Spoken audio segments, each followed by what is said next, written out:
வணக்கம். எல்லாரும் எப்படி இருக்கீங்க? எலெக்ஷனுக்கு இன்னும் கொஞ்ச நாள் தான் இருக்கு.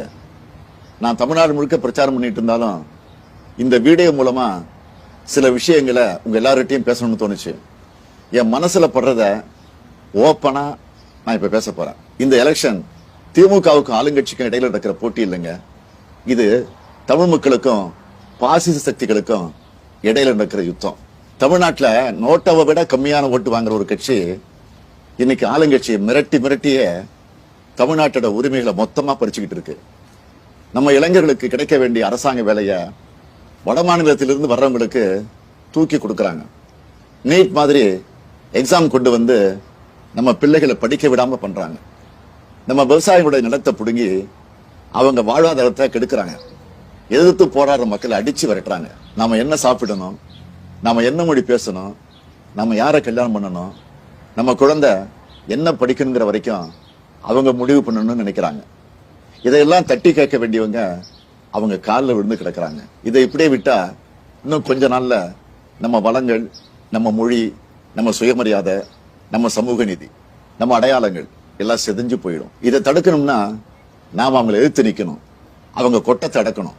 அதுக்கு உங்களுடைய ஓட்டு தான் உங்க ஆயுதம். திமுக ஆட்சிக்கு வந்தா நம்ம தமிழர்களோட பறிக்கப்பட்ட உரிமைகள் எல்லாமே மீட்கப்படும். மாநில உரிமைகள் முழுமையா பாதுகாக்கப்படும். சட்டம் ஒழுங்கு என்னுடைய நேரடி கண்காணிப்பில் இருக்கும். தப்பு செய்யறவங்க யாரா இருந்தாலும், மறுபடியும் சொல்றேன், யாரா இருந்தாலும் பாரபட்சம் இல்லாம நடவடிக்கை எடுப்பேன். பெண்களுக்கு எதிரான குற்றங்கள் இரும்பு கரம் கொண்டு தடுக்கப்படும். திமுக இந்து மதத்துக்கு எதிரானதுன்னு எதிரணியினர் ஒரு பொய்யான குற்றச்சாட்டை பரப்புறாங்க. அதனால நான் தெளிவா சொல்லிடுறேன், திமுக ஆட்சியில எல்லா மத மக்களும் பாரபட்சம் இல்லாம சமமா நடத்தப்படுவாங்க. அவங்களோட மத நம்பிக்கைகள் மதிக்கப்படும். சமூக நீதி, சமத்துவம் பாதுகாக்கப்படும். லஞ்சம், ஊழல் இல்லாத நேர்மையான ஆட்சி தான் என்னுடைய முதன்மையான நோக்கம். எல்லா துறையும் என்னுடைய நேரடி கண்காணிப்பில் இருக்கும். தமிழ் மக்களுக்கு எதிரான திட்டங்கள் எதுவா இருந்தாலும் தடை செய்யப்படும். என்னுடைய சுயநலத்துக்காக நான் யார் காலையும் விட மாட்டேன். என்னுடைய சுயநலத்துக்காக நான் எந்த சூழ்நிலையிலும் தமிழ் மக்களுடைய உரிமைகளை விட்டுக் கொடுக்க மாட்டேன்.